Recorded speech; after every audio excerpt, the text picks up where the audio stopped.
भाषा, लिपी व स्वरूप. आता भाषा म्हणजे काय? आपण एकमेकांशी संपर्क करण्यासाठी भाषा वापरतो. प्राणी मात्र हावभाव किंवा हंबरणे किंवा वेगळ्या प्रकारचे आवाज काढून एकमेकांशी संपर्क करतात. परंतु मानवाचा संपर्क हा थोडा दांडगा आहे बाकीच्या पेक्षा. पहा, इतरांपेक्षा आपण वेगळे का आहोत? कारण आपल्या भाषा येते, बाकीच्यांना भाषा येत नाही. बाकीचे फक्त लिमिटेड आवाज काढू शकतात आणि लिमिटेड सांकेतिक खुणाने एकमेकांशी संपर्क करतात. मग भाषा आपण बोलतो, पण ह्या भाषेचा उगम का झाला आपण पाहिलंय, पण लिपी आणि स्वरूप आपल्याला पाहायचं आहे. म्हणजे आपली भाषा कशी आहे आणि याची लिपी काय, हा मुद्दा महत्त्वाचा. याच्यावरती परीक्षेला येतो. भाषा ही टिंबटिंब असते. मग आता भाषा ही टिंबटिंब असते म्हणजेच काय असते? ध्वन्यात्मक असते. मग भाषा जर ध्वन्यात्मक असते तर टिंबटिंब हे भाषेचे मूलभूत घटक आहेत. मग कोण आहे सांगा? ध्वनी येतं. कारण भाषा बोलण्यासाठी तुम्हाला ध्वनीची आवश्यकता लागते. आणि आत्ता एक लेटेस्ट एका परीक्षेमध्ये असा प्रश्न विचारला की भाषेचे मूलभूत घटक कोणते? ध्वनी येतं. वर्ण ही पुढचीच पायरी. कारण ध्वनीला ज्यावेळेस आपण एखादं डोक्यात चिन्ह ठेवू, मानू, त्याला वर्ण असं म्हणतात. आणि वर्णानंतर पुढची अवस्था आहे अक्षर. ठीक आहे. बोलणारा व ऐकणारा यांना जोडणारा टिंबटिंब म्हणजे भाषा होय. यांना जोडणारा पूल. आणि हा प्रश्न IMP करून देतो. हा परीक्षेला विचारलाय प्रश्न. पूल असतो तो. भाषेला नदीच्या प्रवाहाची उपमा देतात कारण भाषेला नदीच्या प्रवाहाची उपमा देतात कारण भाषा काळ, स्थळ यानुसार बदलते.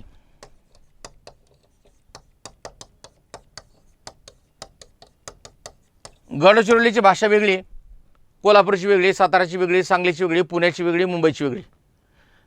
जसा नदीचा प्रवाह प्रत्येक ठिकाणी सारखा नसतो, पाण्याचा रंग बदलतो, आकार बदलतो नदीचा, पात्र वेगळं होतं, त्याप्रमाणे भाषा कौशल्य. आणि बाळांनो, भाषा कौशल्य तुम्ही लक्षात ठेवायचे. उद्या सांगतो मी, जे मुलं शिक्षक अभियोग्यता परीक्षेला आहेत त्यांनी तर लक्षात ठेवायचे. पण हा प्रश्न सरळ सेवेला पण विचारला आणि MPSCला पण विचारला आहे.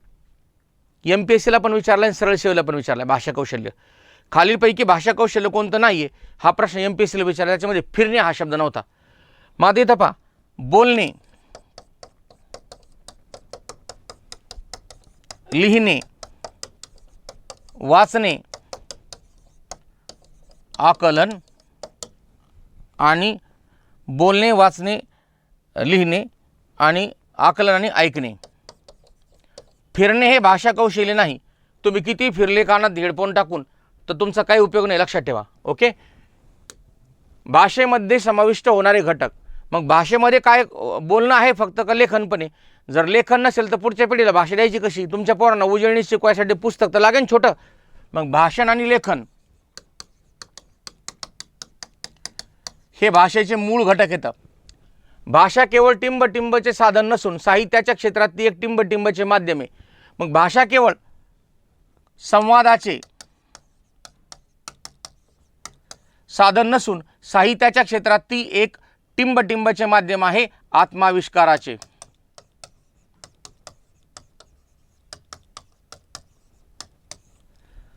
मग भाषा केवळ संवादाचे साधन नसून साहित्याच्या क्षेत्रात ती एक आत्माविष्काराचे माध्यम आहे, एवढा मुद्दा लक्षात ठेवा. भाषेमध्ये समाविष्ट होणारे घटक आहेत भाषण व लेखन. ठीक आहे. तर आता याच्यात इथं हा जो पॉईंट आहे याच्यावरती तुम्हाला एक एक गोष्ट लक्षात ठेवायची. हा प्रश्न आलाय परीक्षेला. हा प्रश्न परीक्षेला आलाय. त्यानंतर ध्वन्यात्मक असते याच्यावरती तर काय हा प्रश्न आलाय MP. हा पूल पण आलाय आणि हा पण प्रश्न आलाय. ध्वनी हे चंचल असतात, प्रवाही असतात. ध्वनी हे चंचल आणि प्रवाही असतात, परंतु वर्ण जर त्याला जर केलं तुम्ही जर मानलं तर वर्णाचा विचार जर केला तर समजा ध्वनीचा इथं विचार केला. ध्वनी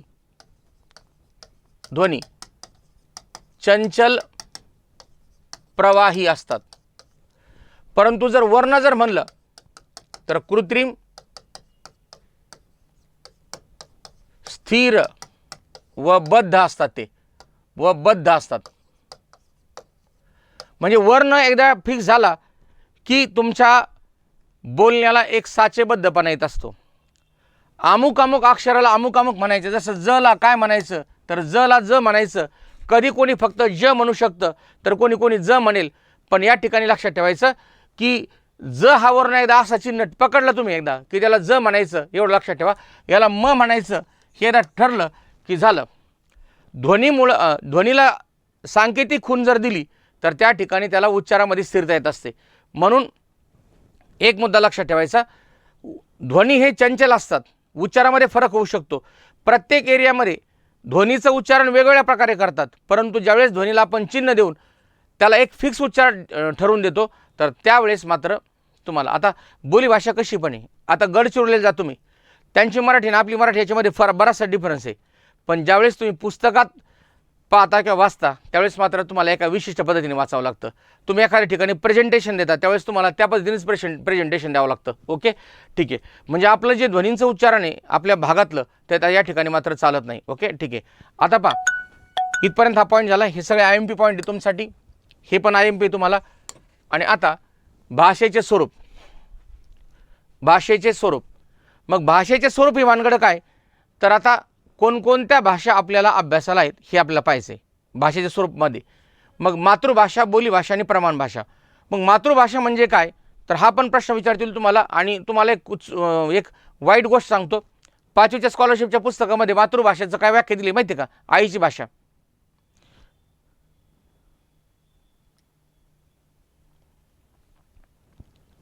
मातृभाषा, मातृभाषा आईची भाषा नसते, कुटुंबाची भाषा असते. मग इथं पहा, मातृभाषा कुटुंबाची भाषा.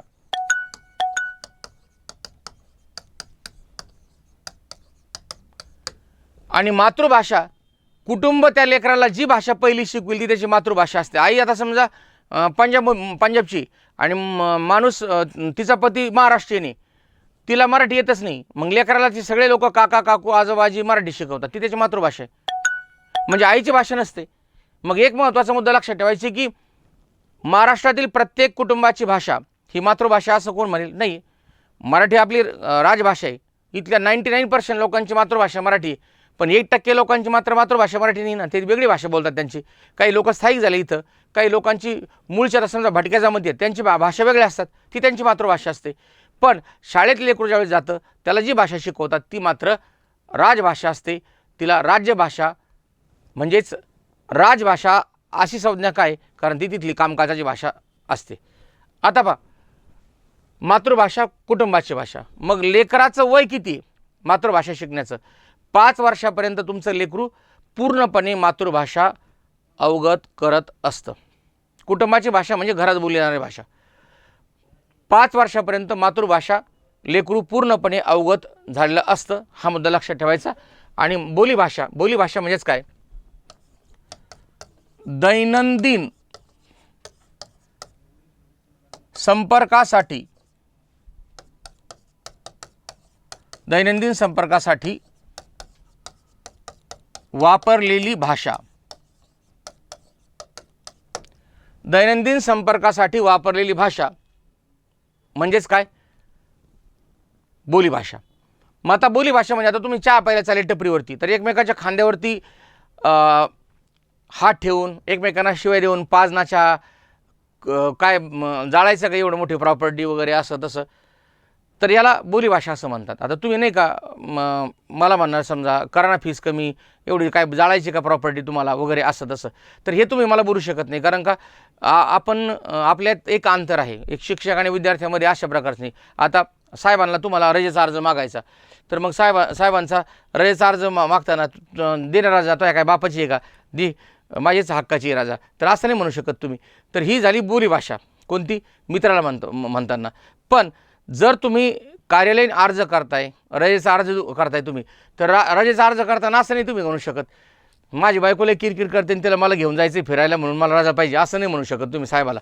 तर साहेबाला काय म्हणावं लागतं, माझ्या पोटात दुखत असल्यामुळे आज मी कामच करू शकत नाही, त्यामुळं मला कृपा करून साहेबांनी मेहरबानी करून मला अर्ध्या दिवसाची रजा काय करावी मंजूर करावी. तर हा जो प्रकार आहे तर हा आहे प्रमाण भाषेचा भाग.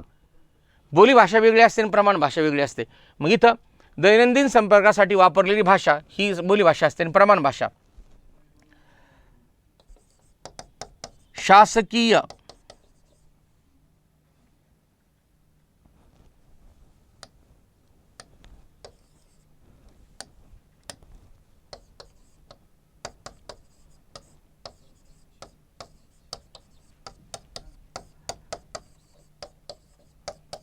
शिक्षण,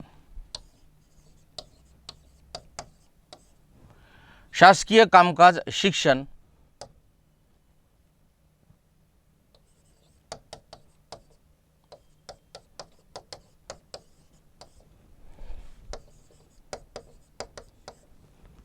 आंतरराष्ट्रीय व्यवहार, आंतरराष्ट्रीय व्यवहार,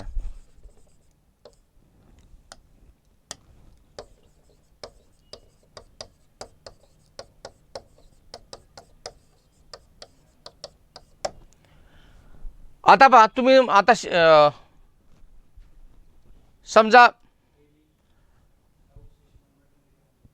तुम्हाला गुजरातला पत्र पाठवायचे एखाद्या कंपनीला किंवा कशाला, तर त्या ठिकाणी तुम्ही जी भाषा बोलाल तर तुम्ही असे गावरान कसे बी तिथं शब्द टाकून चालणार नाही. तिथं तुम्हाला प्रमाणित मोजून मापून आपल्याला विनंती करण्यात येत आहे की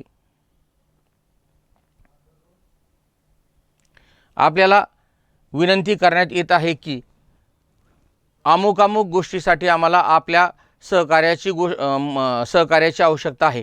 अशा प्रकारचं हे करावं लागतं. तुमचं कर्तव्य आहे, आपण एकाच देशात राहतो, आम्हाला सहकार्य करा ना असं नाही म्हणू शकत. तुमचं कर्तव्य आहे किंवा तुम्हाला करावंच लागेल. हे काय झालं की हे आरोग्यांशी झाली. प्रमाण भाषा असते. मग कुठलंही कार्यालयीन पत्र हे प्रमाण भाषेमध्ये असलं पाहिजे. शाळा, महाविद्यालय, न्यायालयाचं कामकाज हे सगळं प्रमाण भाषेमध्ये चालतं. इथं तुमची बोलीभाषा चालत नसते, कशी पण तुम्ही शोध देऊन बोलू शकत नाही तिथं. हे झाले 3 भाषांचे प्रकार. याच्यानंतर पुढे भाषेचे खालील 2 प्रकार मानले जातात. नैसर्गिक ऑब्लिक स्वाभाविक ऑब्लिक नैसर्गिक पुरावा नसतो आणि कृत्रिम ऑब्लिक सांकेतिक पुरावा असतो. आता याच्यामध्ये वाद आहे बरं, लक्षात ठेवा. काही लेखांनी बोलणं हे कृत्रिममध्ये टाकलेले आणि काहींनी बरं बोलणं जर कृत्रिममध्ये टाकले म्हणजे काहींनी बोलणं हे टाकलं हे कृत्रिममध्ये. मग मला सांगा नाटकाला कसं काय तुम्ही नैसर्गिकमध्ये घेतलं? मग नाटक तर ओरिजिनल आपण ठरवून करतो. त्यांचं असं म्हणणं आहे की माणसं बोलताना ठरवून बोललेले येते, त्याच्यामुळे कृत्रिम येते. पण मग नाटक जर तुम्ही नैसर्गिकमध्ये टाकताय, नाटक प्रश्न विचारला आहे परीक्षेला, मग नाटक जर नैसर्गिकमध्ये तर बोलणं पण नैसर्गिक. कारण नाटक तर उलट बोलण्यापेक्षा आपण ठरवून करतो. हावभाव असतात, इशारे असतात, डोळे विस्फारणं असतं, त्याच्यानंतर तोंड वेंगाडणं असतं, ह्या सगळ्या गोष्टी आहेत त्याच्यामध्ये. मग नाटक जर नैसर्गिक आहे तर बोलणं पण नैसर्गिक असायला पाहिजे ना. आणि याच्यावरती काही जे प्रश्न विचारले आतापर्यंत तर त्याच्यामध्ये मी तुम्हाला त्या प्रश्नांच्या आधारे या ठिकाणी उत्तर सांगतो. तुम्हाला बोलणे, स्वाभाविक नैसर्गिक भाषा, बोलणे, हावभाव,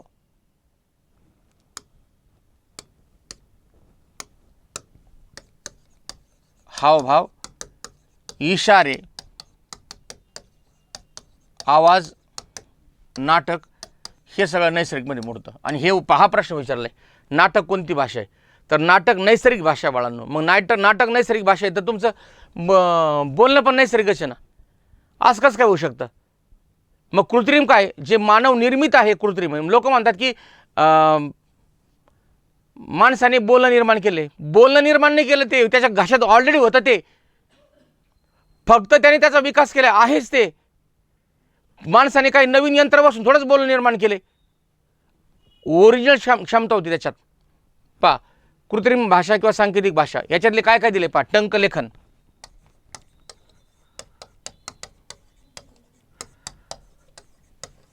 ध्वनिमुद्रण, चिन्हे, अक्षरे. टंकलेखन, ध्वनिमुद्रण, चिन्हे आणि अक्षरे हे सगळे कशामध्ये मोडतात? कृत्रिममध्ये. कारण यांचा पुरावा असतो, लक्षात ठेवा. ठीक आहे. आता पुढे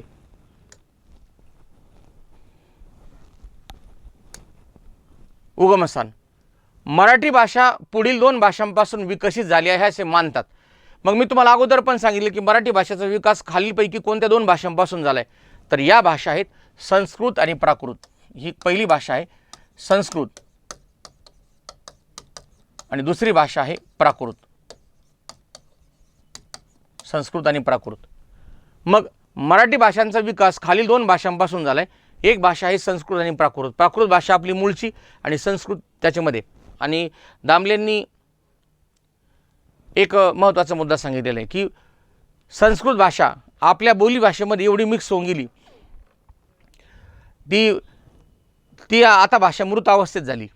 आता ती ऊर्जित का जिवंत अवस्थेमध्ये नाही, ती मृत झाली. कारण का या ठिकाणी आपण सगळंच घेऊन टाकलं तिचं, तिलाच नामशेष करून टाकलं आपण घेऊन. म्हणजे संस्कृतमधले 50-60% शब्द सध्या आपण वापरतोय, ठीक आहे. म्हणून आता ती अस्तित्वातच नाही, परंतु पूर्वी अस्तित्वात होते भाषा. भाषा शब्दाचा धातू, भाषा शब्दाचा धातू कोणता आहे तर भाष, पाय मोडा. भाष धातूचा अर्थ या ठिकाणी काय सांगा, बोलणे. IMP IMP. भाषा शब्दाचा धातू भाष, भाष धातूचा अर्थ बोलणे. ओके, ठीक आहे. लिपी हा शब्द महत्त्वाचा बरं का. लिपी याची व्याख्या काय आणि माहिती काय हे जरा नीट लक्षात ठेवा. बऱ्याचशा लोकांना व्याख्या आणि माहिती याच्यातला काही फरकच कळत नाही. व्याख्या वेगळी असते आणि माहिती वेगळी असते, लक्षात ठेवा. व्याख्या, आता लिपी शब्दाची व्याख्या काय. लिपी आपण ज्या चिन्हांनी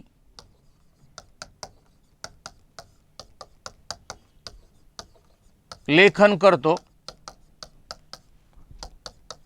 त्याला लिपी असे म्हणतात. आपण ज्या चिन्हांनी लेखन करतो त्याला लिपी असं म्हणतात. मग लिपी हा शब्द आलाय कसा. लिपी म्हणजे लेखन ज्या चिन्हांनी करतो त्याला लिपी म्हणतात, पण तो आला कसा तर लिपी शब्दाची निर्मिती झाली लिंपणे या शब्दावरून. लिंपणे या शब्दावरून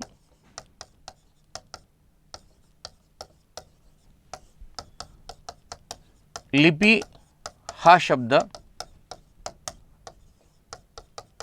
आला आहे. लिंपणे म्हणजे माखणे किंवा चोळणे किंवा थर देणे. मग एखाद्या पार्श्वभूमीवरती विरुद्ध रंगाने जर थर जर दिला विशिष्ट आकारामध्ये तर त्याला लिंपणे असं म्हणतात आणि तेही अक्षर तयार होत असतात. तुम्ही ह्या असं लगेच ब्रश घेऊन असंच नाही करू शकत. तिथं तुम्हाला अक्षरं काढायचे तर रंगाने द्यायचं सांगितला, म्हणून अक्षर विशिष्ट आकारामध्ये असतात म्हणून आकारामध्ये लिंपन करावं लागतं त्याला. लिंपणे शब्दापासून लिपी हा शब्द निर्माण झाला असून याच्यामध्ये धातू कोणता आहे माहिती आहे का, लीप. लिप धातू आहे, ठीक आहे. पुढे मराठी भाषेची लिपी, ही लिपी कोणती आहे सांगा, देवनागरी. देव या शब्दाची निर्मिती कधी झाली पहा, दीव प्रकाशने. दीव या धातूपासून देवता शब्द तयार झाला. दीव म्हणजेच प्रकाशने. आणि आर्य लोक गोरेपान होते दिसायला आणि ते प्रकाशमान होते, म्हणजे त्यांना अंधारात सुद्धा लाईट लावायची गरज नव्हती. ते जरी एकदम काळ्या कुट्टा अंधारात बसले तरी त्या ठिकाणी त्यांना तिथं प्रकाश पडायचं, म्हणून देव म्हणायचं त्यांना. तर हा जो ते सिद्धांत आहे तसा. शब्दाची निर्मिती कशी आहे पहा, दीव, दीव म्हणजे प्रकाशने. आणि जो तेजस्वी आहे, जो गोरापान आहे, जो दिसायला एकदम ब्राईट आहे तर त्याला देव असं म्हणतात. म्हणून देव हा ब्राईटनेसचं उदाहरण आहे पहा. दीव प्रकाशापासून देव तयार झाला आहे तो शब्द. आणि म्हणून देवनागरी लिपी, देवांची लिपी म्हणून तिला नाव पडलं देवनागरी, पण दीवपासून देव झाला आहे प्रकाशमान. ओके, ठीक आहे. दीव प्रकाशने. देवनागरी लिपी लिहिण्याची पद्धती डावीकडून उजवीकडे, IMP.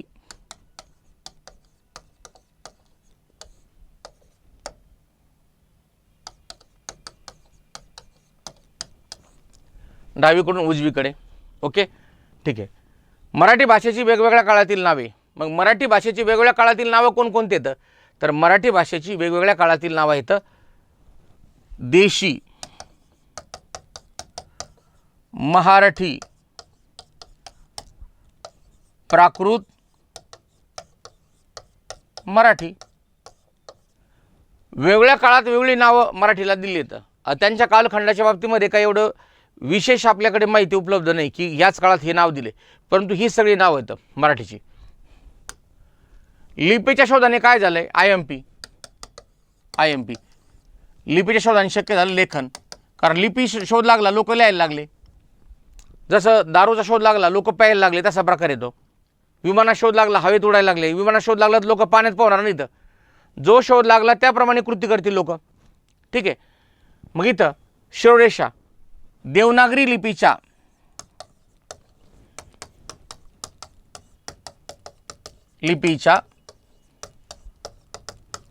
डोक्यावर असणारी आडवी रेषा याला म्हणतात रेषा हा शब्द संस्कृत आहे बरं का, आपण त्याला रेगा म्हणतो. म्हणजे रेशमाच्या रेघांनी काळ्या काळ्या धाग्यांनी असतं ते. रेशमाच्या रेषांनी म्हणलं असतं तर त्या ठिकाणी ते गाणं जरा जुळलं नसतं. रेशमाच्या रेघांनी म्हणलं तर ते खूप छान वाटतं ऐकायला. ओके, लक्ष द्या. लिपीच्या शोधाने लेखन शक्य झालं. IMP. देवनागरी लिपीच्या डोक्यावर जी आडवी रेषा असते त्याला शिरोरेषा असं म्हणतात. आणि भारतामधली एकमेव लिपी अशी आहे जिच्या डोक्यावर शिरोरेषा आहे, ती देवनागरी लिपी आहे. बऱ्याचशा लोकांनी मला ऑब्जेक्शन घेतलं होतं, चुकीचं शिकवता म्हणे, चुकीचं मराठी विषय नाही त्याचा, तरी पण मराठी शिकवतो आणि मुलांना सगळं चुकीचं व्याकरण शिकवतो. बरं ठीक आहे, मी शिकवतो. आता मला प्रश्न विचारला तर मी कमीत कमी सांगतो, पण ज्यांना काहींना प्रश्न विचारला तर ते उत्तरच येत नाहीत आणि तरी पण मला चुकीचं असं म्हणतात लोक. म्हणणार म्हणलं कारण आता मी वरच्या पातळीला पोहोचले, त्याच्यामुळे मला आता करायचं ह्या गोष्टींचा विचार करत नाही मी. इथं देवनागरी लिपीच्या डोक्यावर असणारी आडवी रेषा असते त्याला शिरोरेषा असं म्हणतात आणि ज्याच्या डोक्यावरती शिरोरेषा असते देवनागरी लिपी असते. ओके, ठीक आहे. महत्त्वाचे IMP करून देतो. हा प्रश्न परीक्षेला विचारला आहे आणि हा प्रश्न मी फॉर्म केलेला आहे. भाषा, लिप, लिंपणे आणि कंसात लिपी, लिखाण. काही महत्त्वाच्या प्राचीन लिपी, काही महत्त्वाच्या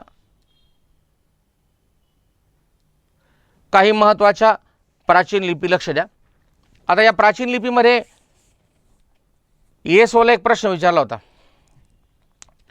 आता बऱ्याचशा लोकांचं असं म्हणणं होतं की बाबा आर्य परकीय आहेत का, तुम्ही असं कसं काय खोटं सांगता, आणि आर्यांचीच लिपी काय श्रेष्ठ आहे का, आमच्या लिपी काय श्रेष्ठ नाहीत का. एक जो प्रश्न विचारतो ना त्यानुसार हे करा. तुम्ही जर लिहिलं तिथं किंवा आमची लिपी पण श्रेष्ठ होती, ती आर्यांचीच आहे का, तिच्या नाकात मोती आहेत का, तर तुम्ही ना नापास होऊन जा. लक्षात ठेवा. तुम्हाला हे पाहिजे काय, नोकरी. मग नोकरी पाहिजे ना, तो उत्तर धडाची नीटनेटकी द्या आणि नंतर तुम्हाला काय पंगा घ्यायचा कोणाशी ते नंतर घ्या. हे कसं आहे की लेकरं जे असतात ना ज्यांना काही कळत नाही वळत नाही. एक पोरगं म्हणलं की काय शिकवता म्हणे तुम्ही, आर्य कुठं परदेशातून आले का, आपले पूर्वज काय परकीय होते का. त्याला म्हणलं तुझे नसतील, बाकीच्यांचे येतं, तुझे असतील, कुणी आफ्रिकेतून आले ते बघ तू. तर ही अशी गंमत आहे. ह्या कार्ट्यांनी कधी काही पुस्तक वाचलेलं नसतं आणि ते मात्र इकडं असे दिवे लावत फिरतात इकडं बाहेर. आता सिद्धांत आहे आर्य लोक तिकडून आले आणि म्हणून रंगनाथ पठारे समितीला सुद्धा हे त्या ठिकाणी नमूद करावं लागलं की इंडो आर्यन भाषांचा जो सिद्धांत आहे तो सर्वात श्रेष्ठ सिद्धांत आहे, सर्वात मान्यताप्राप्त सिद्धांत आहे. ब्रदर भ्राता, मदर माता, श्रुषा सिस्टर, हा काही योग नाही. कमिटी समिती, योगायोग नाही. ठीक आहे. काही महत्त्वाच्या प्राचीन लिपी, ब्राह्मी लिपी. लक्षात ठेवा, मुद्दा महत्त्वाचा आहे. चित्रलिपी आर्यांनी वापरली सुरुवातीला. आर्य ज्यावेळेस युरोप खंडातून आले, जनावरं, लेकरं, बायका, घोडे, गाया, बैल, शेळ्या होत्या नाही माहीत नाही मला, पण त्यांच्याकडे जनावर होते, शेती करायचे, त्यांना ऋतूंचं ज्ञान होतं, त्यांना महिन्यांचं ज्ञान होतं आणि सगळ्यात महत्त्वाचं म्हणजे हर हुनणारे लोक, जबरदस्त चमत्कारी लोक आणि सगळ्या गोष्टीत पारंगत. ओके, ठीक आहे. सप्तसिंधूच्या खोऱ्यात राहिले, नंतर पाण्याचं दुर्भिक्ष निर्माण झाल्यानंतर काश्मीरकडे सरकले आणि नंतर त्यांचा प्रचार आणि प्रसार संपूर्ण भारतात झाला, कारण त्यांच्याकडे होते वेद, उपनिषद, आरण्यके. ठीक आहे. तर मग बाकीच्यांकडे काही नव्हतंच ना, काहीच नव्हतं. मग मला माझं एक असं मत आहे की आपण ज्यांना आता देव मानतो ते पहिल्यांदा कुठेतरी व्यक्ती स्वरूपात असतील, कारण समोर काहीतरी कॅरेक्टर असल्याशिवाय आपण लिहू शकत नाही. आणि जसं आता आपण आपल्या महापुरुषांना देवाचं स्थान दिलं, नारळ फोडतो, डोकं ठेवतो त्याच्यावरती, तोच प्रकार झाला आहे. पूर्वीसुद्धा माणसं असतील, त्या माणसांनाच आपण देवत्व दिले आणि मग त्यांचे ग्रंथ लिहिले आणि त्यांच्याबद्दल आपण मोठमोठ्या अवाढव्य गोष्टी सांगितल्या, संपला विषय, झाले देवते. मग माणसालाच देव करून टाकलं. आणि राजेशाही एक पाशीच होता, जोपर्यंत माणसाला देव ही संकल्पना माहीत नव्हती तोपर्यंत माणसाला जाती ही संकल्पना माहिती नव्हती. म्हणजे देव आला आणि जाती तयार झाल्या. चातुर्वर्ण ज्याला म्हणतो ना, तर ती ही देवाची चमत्कृती. म्हणजे देव माहीत झाला, मग पान फुलं विकणारे, बकरे कापणारे वेगळे, झाडूवाले वेगळे, पूजा करणारे वेगळे, सगळा वेगवेगळा वर्ग तयार झाला त्या ठिकाणी. आणि म्हणून देवाच्या ठिकाणी जे कामानुसार ज्यांचं वर्गीकरण झालं ते वर्गीकरण सगळ्या समाजात पसरलं आणि म्हणून जोपर्यंत माणसाला देव माहीत नव्हता तोपर्यंत चातुर्वर्णी व्यवस्था समाजामध्ये नव्हती, सगळे माणसंच होते त्यावेळेस. नंतर मग हा खाली, नंतर वर, पैशावाले, अमुक तमुक, ह्या सगळ्या गोष्टी झाल्या. ओके, ठीक आहे. आता पहा, काही महत्त्वाच्या प्राचीन लिपी, ब्राह्मी लिपी. आणि ब्राह्मी लिपी भानगड काय, तर ब्राह्मी लिपी ही ब्रह्मदेवाने तयार केली असा इतिहासात नोंद आहे. त्याच्यामुळे तुम्ही लिहा, परीक्षेपुरतं तरी लिहा, तुमची जर इच्छा असली नसली तरी लिहा. मला पण वाटतं की ब्रह्मदेवाने कशी लिहिली असेल बा, स्वर्गातून कधी आले असतील, पण ब्रह्मदेव कदाचित पृथ्वीवरचं एक कॅरेक्टर असेल की ज्यांनी ती लिपी लिहिली, आणि ही लिपी होती आर्यांची. मग आर्यांनी हडप्पा आणि मोहनजोदडो या ठिकाणी त्यांचे भांडे कोंडे सापडले, पण त्यावेळेस लिपी चित्र स्वरूपात होती. नंतर मग ती कदाचित ब्राह्मी लिपी स्वरूपात निर्माण झाली असेल आणि ब्राह्मी लिपीचं नंतर संस्कृतमध्ये निर्माण झाली असेल ती. मग अशा प्रकारे हा भाषांचा जो विकास आहे त्याच्यामध्ये संस्कृतने संपूर्ण भारतामध्ये किंवा आशिया खंडामध्ये आपलं वर्चस्व निर्माण केलं आणि याच लिपीच्या शाखा इकडं तिकडं पसरल्या आणि याच लिपीपासून भारतामध्ये ज्या ज्या लिपी निर्माण झाल्या याचा बेस होता ब्राह्मी लिपी. ओके, ठीक आहे. ब्राह्मी लिपी, आर्यांची लिपी.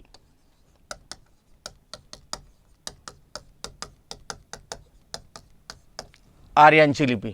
दुसरा मुद्दा आहे ब्रह्मदेवाने तयार केलेली भारतातील सर्वात प्राचीन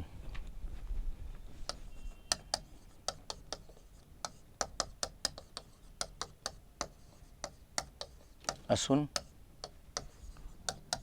भारतातील सर्व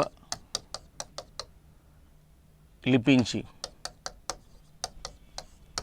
माता औलिक जननी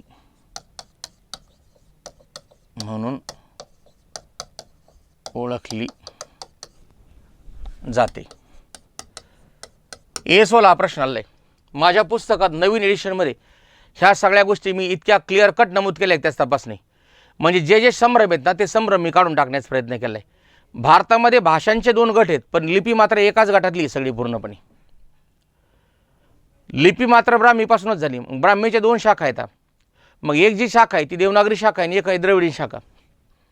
मग द्रविडियन लोकांनी पण म्हणजे दक्षिण भारतातील लोकांनी पण काही पार्ट ब्राह्मीपासूनच घेतलेला आहे, म्हणून त्यांची पण लिपी त्याच कुळातली, ब्राह्मी लिपीच्या कुळातली. तर मग आता इथं पहा, हा जो तुम्हाला मुद्दा दिलाय याच्यावरती डायरेक्ट असाच प्रश्न आलाय. ब्राह्मी लिपी भारतातील सर्व लिपींची माता आहे. आर्यांच्या लिपीचा आणि खरोष्टी लिपीचा म्हणजेच गांधारी लिपीचा एकमेकींशी काही संबंध नव्हता, की ती गांधारी लिपी तिकडे होती अफगाणिस्तानकडे आणि भारताच्या वायव्येला. पुढे खरोष्टी लिपी, गांधारी नावाने सुद्धा ओळखली जाते.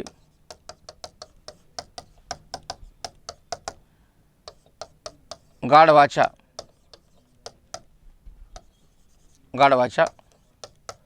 ओठासारखा आकार, गाढवाच्या गोठासारखा आकार आर्यांच्या लिपीशी काहीही संबंध नाही.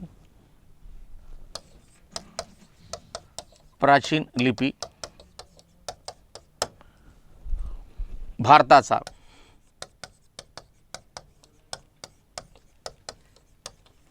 वायव्य भाग, अफगाणिस्तान,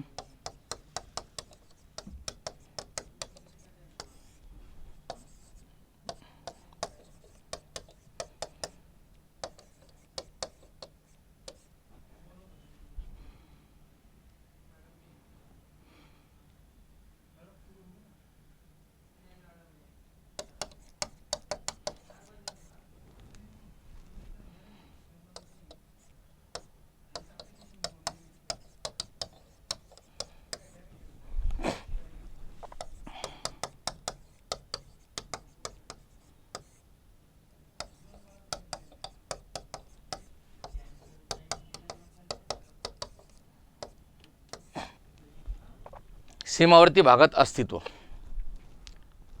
समोर पहा. गांधारी लिपी नावाने सुद्धा ओळखले जाते. गाढवाच्या ओठासारखा आकार. आर्यांच्या लिपीशी काही संबंध नाही. प्राचीन लिपी कॉमा भारताचा वायव्य भाग, अफगाणिस्तानचा काही भाग तसेच पाकिस्तानचा सीमावर्ती भागात अस्तित्व. झालं देवनागरी लिपी. मग देवनागरी लिपी भानगड काय? नगरात राहणाऱ्या देवांची लिपी. नगरात राहणाऱ्या देवांची लिपी म्हणून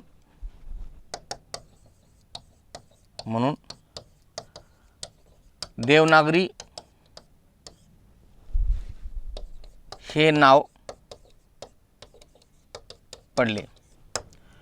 आता आर्यांची लिपी पहिली ब्राह्मी लिपी होती आणि ब्राह्मी लिपीच्या 4-5 स्टेप नंतर म्हणजे कुशाण आणि कुटील नावाच्या गुप्त आणि कुटील घराण्यांच्या कालावधीमध्ये जे काही तिथं 1000-1200 वर्षांचा मधला कालावधी गेला आहे, तर त्याच्यानंतर ते ब्राह्मी लिपीचं रूपांतर नंतर पुढे नागरी लिपीत झाले. नागरी लिपीच देवनागरी लिपी असं म्हणतात. मग ही नागरी लिपी जी ते आता सध्या आपण वापरतोय. या नागरी लिपीच्या 2 शाखा आहेत, एक पूर्व शाखा आणि एक पश्चिम शाखा. पश्चिम शाखेमध्ये आपण येतं आणि पूर्व शाखेमध्ये मग नेपाळ आहे, त्यानंतर बंगाल आहे, उडिया वगैरे त्या लिपी आहेत तिकडच्या. तर देवनागरी लिपी ही नगरात राहणाऱ्या देवांची लिपी म्हणून देवनागरी हे नाव पडले. तर ही लिपी डावीकडून उजवीकडे लिहितात. डोक्यावरती शिरोरेषा असणं ह्या लिपीचं सर्वात मोठं वैशिष्ट्य आहे. आणि याच्यामध्ये देवनागरीला एक नाव आहे, ते म्हणजे बाळबोध लिपी नावाने ओळखले जाते. बाळबोध नावाने ओळखली जाते. मग ही लिपी बाळबोध नावाने काय ओळखली जाते? कारण ही लहान लेकरांना समजायला सोपी, एकदम सोपी. मोडी लिपी. देवनागरी लिपी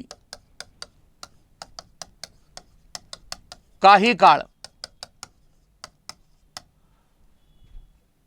मुरड घालून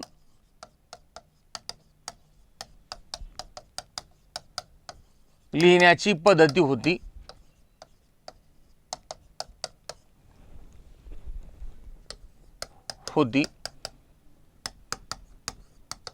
तिला मोडी लिपी म्हणत. मग मोडी लिपी हे देवनागरी लिपीचंच एक वैशिष्ट्य आहे किंवा ती एक त्याचा फॉर्मॅट येतो. ती काही वेगळी लिपी नव्हती. ही मोडी लिपी म्हणजे देवनागरी लिपी, लक्षात ठेवा. मग भारतातील ज्या लिपी आहेत तर त्या लिपींचा एकच स्रोत आहे, तो म्हणजे ब्राह्मी लिपी. मग देवनागरी असो किंवा द्रविडीन असो किंवा दुसऱ्या कोणत्या पण लिपी, शारदा असो किंवा टाकरी असो किंवा कोणती असो, मग या सगळ्या लिपी ब्राह्मी लिपीपासूनच विकसित झाल्या. आणि आर्य लोक हिमालयात राहत होते म्हणून पूर्वीचे लोक शिक्षणासाठी हिमालयात का जायचे? आता तुम्ही का MPSCच्या क्लाससाठी आता मी ऑनलाईन सुरू केलं म्हणून बरं आहे, नाहीतर मग सगळे पुण्याला पळाले असते. चालले पुण्याला जसं काय तिकडे खाऊचे पुण्याला ठेवला आहे, पण जातात पुण्याला पोरं. आता मग तसंही पुणे म्हणजे तिकडं पहिलं हिमालय होतं. आता जसं पुणे ना विद्येचं माहेरघर, तर मग तसं पुण्यासारखं हे होतं, हिमालय होता. आणि मग हिमालयामध्ये जे लोक होते तर ते लोक पंडित लोक होते. त्यांचा वेद उपनिषदांचा एकदम चांगल्या प्रकारचा अभ्यास होता. आणि पूर्वी शिक्षणासाठी काहीतरी साधन असणं आवश्यक होतं ना. नालंदा विद्यापीठात का जात होते लोक तिकडे? कारण त्या ठिकाणी शिकवलं होतं ना. अहो इकडं आपलं आयुष्य जनावरासारखं होतं. मोडी लिपीला धावलिपी सुद्धा म्हणतात, तो सांगेल पाठ पुढे. मग तुम्ही एक विचार करा की ज्या काळात लोकांना जनावरासारखं सगळं आयुष्य जगावं लागत होतं, त्या काळात कुठंतरी एक स्रोत होता ज्याला काहीतरी लिहिता वाचता येते, तो सर्वश्रेष्ठ मानला जायचा. अहो तर तुम्ही एक विचार करा, म्हणजे ज्या ठिकाणी लाख म्हणजे 100% लोक अशिक्षित होते, त्या ठिकाणी 1000 शिकलेले जर असेल त्यालाच मान होता मग. आणि म्हणून जे लोक अगोदर शिकले त्यांनाच आपण आजही मान देतो. आणि त्या अजून पण ती मानसिकता आपली अजून सोडलेली नाही. आपण जे शिकले विद्वान झाले त्यांना आपण आजही रिस्पेक्ट करतो. म्हणून परीक्षेमध्ये जर प्रश्न आला किंवा भारतातील सर्व लिपींची जननी किंवा माता कोणती, तर ती ब्राह्मी लिपी सांगायची. आणि ब्राह्मीमधला अगोदर ह असतो आणि नंतर म असतो, हा मुद्दा लक्षात ठेवायचा. ओके, ठीक आहे. आता मोडी लिपी, देवनागरी लिपी काही काळ मुरड घालून लिहायची पद्धती होती, तिला मोडी लिपी असे म्हणत. या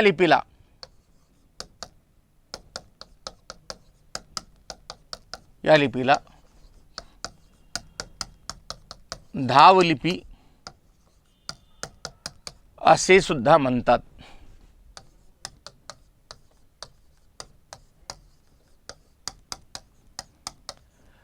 या लिपीला धावलिपी असे सुद्धा म्हणतात, कारण ती धावत धावत, हे एकत्र आहे बरं का, धावलिपी धावत धावत स्पीडने लिहिता येते म्हणून तिला धावलिपी असं म्हणतात, बाकीचं काहीच नाही. धावलिपी ते एकत्र आहे बरं का, तो धावलिपी सेपरेट आहे माझ्याकडून. तर परीक्षेमध्ये धावलिपी म्हणजे काय, मोडी लिपी, आणि मोडी लिपी म्हणजे काय, धावलिपी. आणि हे कोणाचे वर्जन येतं, देवनागरी लिपीचे. थोडी स्टाईल वेगळी करायची. ओके, झालं. मराठी व्याकरणावरील काही निवडक पुस्तके. आता हे पुस्तकांची नावं तुम्ही पुस्तकात पाहून लिहा, कारण हे सगळं द्यायचं म्हणजे वेळ जाईल आपला पूर्णपणे याच्यामध्ये सगळं हे खरडून देण्यामध्येच. तर मी तुम्हाला 4-5 पुस्तकांची नावं सांगणार आहे आणि त्या पुस्तकांची नावं नीट लक्षात ठेवा, म्हणजे तुम्हाला तुमचं काम होऊन जाईल. बाकीचे काही वाचायची गरज नाही, ठीक आहे. किंवा फक्त कॉपी करून घ्या पुस्तकातून. William carry, the grammar of Maratha language. The grammar of Maratha हे 1805 मधलं महाराष्ट्रीयन लोकांसाठी इंग्रजी भाषेतलं पहिलं पुस्तक लिहिलं विल्यम कॅरी यांनी. ओके, ठीक आहे. गंगाधर शास्त्री फडके आणि दादोबा पांडुरंग तर्खडकर यांच्या पुस्तकाचं नाव दोघांच्याही महाराष्ट्र भाषेचे व्याकरण, आणि लक्षात ठेवा महाराष्ट्र भाषेचे व्याकरण या दोघांच्या पुस्तकाचं 1836 हेच साल आहे.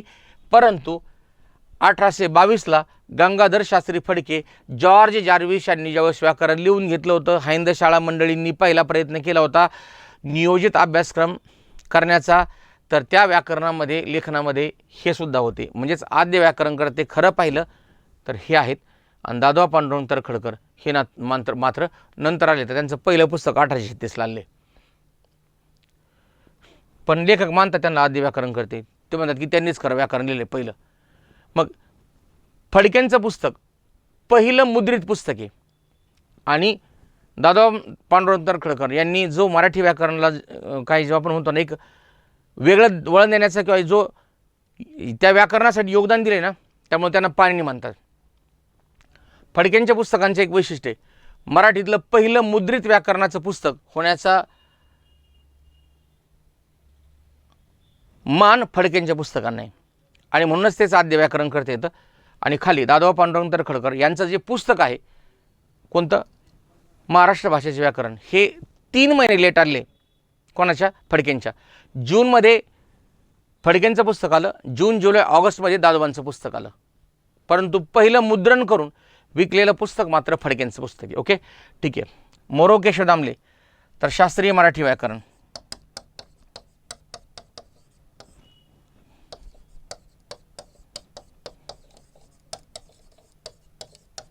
शास्त्रीय मराठी व्याकरण तुम्हाला दामलेंचं पुस्तक जर दाखवलं असतं मी, ते 1/8 साईजमध्ये. पण तुम्हाला एक सांगतो, दामलेंचं पुस्तक आहे ना, असे 2 पुस्तकं बसतील एवढं मोठं पुस्तक आहे. असे 2 पुस्तकं, याच्यापेक्षा एवढं मोठं पुस्तक आहे. मी सकाळी दाखवलं डिपार्टमेंटच्या लोकांना, ते म्हणले बाबा हे वाचायचं कधी आम्ही, तर आम्हाला मग फक्त मराठीलाच तेवढा वेळ लागेल वाचायला. आवड काम आहे. 100 पानं फक्त धातूवरती येतं. धातूवरती काय वाचणार आहेत तुम्ही, वाचूच शकत नाही. तर मी सांगतो तुम्हाला, मी देतो तुम्हाला झेरॉक्स काढून, वाचा तुम्ही, पण तुम्ही परेशान होऊन जाल, कारण त्यात एवढ्या आउटडेटेड गोष्टी येतात, ते वाचावंच कशाला काही कळत नाही. ठीक आहे, एवढं पुस्तक आहे, असं 1200 पानांचं पुस्तक आहे. मोरो केशव दामले शास्त्रीय मराठी व्याकरण हे पुस्तक IMP वर का तुमच्यासाठी हे, कारण सध्या जे काही प्रश्न विचारतायत ना, MPSC जे काही उकरून काढते ना प्रश्न कुठून बी, तर ते पुस्तक आहे ते मोरो केशव दामले यांचं. तुम्हाला आत्ता नामाची व्याख्या विचारली होती. एका विशिष्ट धर्मीचा किंवा त्याच्या समूहाचा किंवा एखाद्या प्राण्याचा उल्लेख करणाऱ्या नामाला टिंबटिंब असे म्हणतात.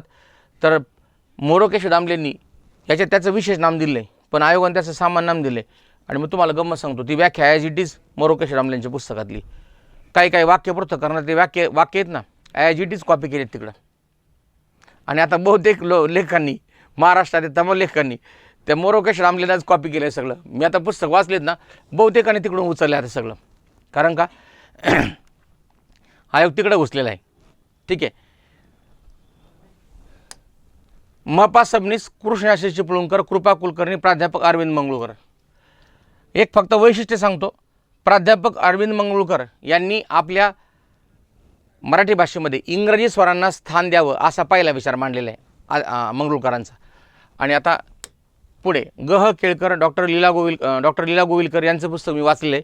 डॉक्टर कल्याण काळे आणि अंजली सोमन यांचं भाषा विज्ञान हे नावाचं पुस्तक हे मला वाचलेलं आहे मी. प्राध्यापक राजशेखर हिरेमठ यांचं पण पुस्तक आहे, भारी पुस्तक एकदम. आणि मोरावाळिंबे यांचं पुस्तक आहे सुगम मराठी व्याकरण.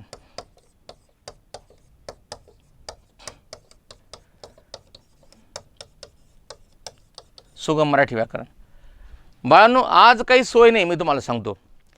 असं संशोधित व्याकरण करण्याची काही सोय नाही. मी जर संशोधित व्याकरण करून जर लिहिलं ना, तर पोरं पण आणि बाकीचे लेखक पण हे डायरेक्ट शिवाय द्यायला लागतील म्हणे की माणसाला वेळ लागला काय, असं काही पण लिहायला लागलं. मी जर माझ्या मनातल्या काही गोष्टी लिहिल्या व्याकरणामध्ये, तर बहुतेक करून ऑब्जेक्शन येईल त्याला. कारण का ह्या सगळ्या ज्या गोष्टी आहेत ना, ह्या आता तुम्ही अंजली सोमन यांचं जे पुस्तक आहे, डॉक्टर कल्याण काळे आणि अंजली सोमन यांचं पुस्तक आहे, तुम्हाला सांगतो या पुस्तकात ज्या कन्सेप्ट आहेत ना, त्यातले काही वाक्य उचललेत, पण याच्यातल्या 90% कन्सेप्ट आज आपल्याकडे व्याकरणात लागू नाही येतात. अशा काही गोष्टी येतात. आपल्याकडे जे घोषवर्ण येतं, कठोरवर्ण ज्याला आपण म्हणतो, ते कठोरवर्ण आहे ना, तिकडे त्यांनी घोषवर्ण म्हणून ठेवले, त्यांना उलटच केले. पण वाचाव कोणी हा पण प्रश्न आहे ना बऱ्याचदा. समजा जर अशा प्रकारचे जर विरोधाभास होत असेल तर वाचायचं कशा करता. आता पाठीमागे काय झालं होतं, एक अकॅडमीवाले होते, त्यांनी मला फोन केला. ते म्हणले, शिंदे सर तुम्ही 52 वर्ण दिले आणि आम्ही तुमचं पुस्तक, आम्ही तुम्हाला प्रमाण मानतो म्हणे, आमच्या 700 पोरांकडे आमचं म्हणजे तुमचं पुस्तक आहे आमच्याकडे, आणि तुम्ही जर अशा प्रकारचा जर विपर्यास करून सांगत असाल तर आम्ही कोणाला विचारायच्या या गोष्टीचं, आणि आम्ही तुमचं पुस्तक त्याची होळी करून देतो म्हणे, 700 पोरांची पुस्तकं जाळून घेतो, मला त्यांचे दुसरे लेखाचे पुस्तक देतो म्हणे. आणि ज्यावेळेस मी माहितीच्या अधिकाराखाली माहिती मागवली आणि त्यांनी 52 उत्तर दिलं, मग कुठं तोंडे बोलायला. म्हणजे कसं असतं की आपण एखादी गोष्ट बोलून जातो, पण त्याच्या पाठीमागची हिस्ट्री कोणालाच माहीत नसते. तसं याच्यामध्ये सुगम मराठी व्याकरण हे जे पुस्तक आहे, हे पुस्तक अलीकडच्या काळामध्ये म्हणजे 40-50 वर्षामध्ये या पुस्तकाला कोणी हातच लावू शकलेलं नाही, कोणीच हात लावू शकलेलं नाही. कारण त्या पुस्तकामध्ये दुसरा चान्सच नाही. ते पुस्तक 8वी साठी लिहिलं होतं सुगम मराठी व्याकरण. पण एक लक्षात घ्या की आत्ता अलीकडे जर विचार जर केला, तर मी तुम्हाला एक सांगतो, ह्या सगळ्या लेखकांच्या कडीमध्ये मी कुठंच बसत नाही. म्हणजे यांच्या कडीमध्ये मी त्यांच्या बरोबरीला कुठंच नाही. पण विक्रीच्या उच्चांकामध्ये पुस्तकाची विक्री जर तुम्ही विचार जर केला, तर यांचे सगळ्यांचे रेकॉर्ड मी मोडीत काढले आहेत. मी माझं नाव शेवटी लिहित नाही, कारण ते खूप महान लोक आहेत. पण यांच्यामध्ये विक्रीचा विचार जर केला, तर पुस्तकाच्या विक्री बाबतीमध्ये मी मात्र सगळे रेकॉर्ड मोडीत काढले. तर आज महाराष्ट्रामध्ये जेवढं नंबर 1ला माझं पुस्तक चालतं ना, ते केवळ फक्त भाषा सोपी म्हणून. मी जर काही नवीन गोष्टी जर तुम्हाला जर सांगितले ना, तर तुम्ही परेशान होऊन जाल की सर तुम्हाला हे एवढं लॉजिक कसं काय लागतं. अहो, जे सांगायला पाहिजे सांगून नाही ठेवलं, सोपं करायचं सोपं नाही करून ठेवलं, सोपं नाही केलं. तुम्हाला एक गंमत सांगतो, धातू साधित क्रियापद आणि सिद्ध क्रियापद याच्यातला फरकच दिलेला नाही पुस्तकामध्ये. मग ज्यांनी दिला असेल जुन्या व्याकरणकर्त्यांनी, त्यांचं व्याकरण तरी कॉपी करून तुम्ही सांगायला पाहिजे होतं. ज्यांचं पुस्तक ट्रेंडमध्ये होतं ना, त्यांनी या गोष्टीच सांगितलेल्या नाही. तर डायरेक्ट कात्री. शब्दशक्ती, आत्ता काही लोकांनी शब्दशक्ती लिहिली, इथून पाठीमागं शब्दशक्तीचा बिलकुल काही तपास नाही. कुठं पाहायचं, कोणाकडे पाहणार, आणि आम्ही तरी कोणाला प्रमाण मानणार, कोणाला रेफरन्स घेणार आम्ही कोणचा. ह्या अशा गोष्टी करून ठेवल्यात. भावे प्रयोगाचे प्रकार जेवढे, कर्मणी प्रयोगाचे शक्य भावे, प्रधान कर्तृक भावे, समापन भावे, नवीन भावे, पत्ता नाही. मग भावे प्रयोगाचे प्रकार विचारून ठेवले परीक्षेला. गौण कर्तृक भावे प्रयोगाचं उदाहरण सांगा, आणि कोणालाच आलं नाही. कारण का पुस्तकातच नव्हतं, जे रेफर करत त्याच्यातच नव्हतं. आणि म्हणून मी जुन्या पुस्तकातून शोधून काढलं आणि ते माझ्या पुस्तकात लिहून टाकलं. आणि म्हणून मी आता सध्या नवीन एडिशन येते ना 15, त्यात तुम्हाला बऱ्याचशा गोष्टी नवीन वाटतील. आयोगाला पकडले फक्त मी, बाकीचं काही नाही. आणि सगळं पाठ्यपुस्तक मंडळ. पाठ्यपुस्तकात तुम्हाला एक सांगतो, आता एक प्रश्न आज इथे सांगून ठेवतो, याच्यावरती विचार करा घरी गेल्यानंतर काय करायचं तुम्हाला. पुस्तकामध्ये प्रीती अधिक अर्थ,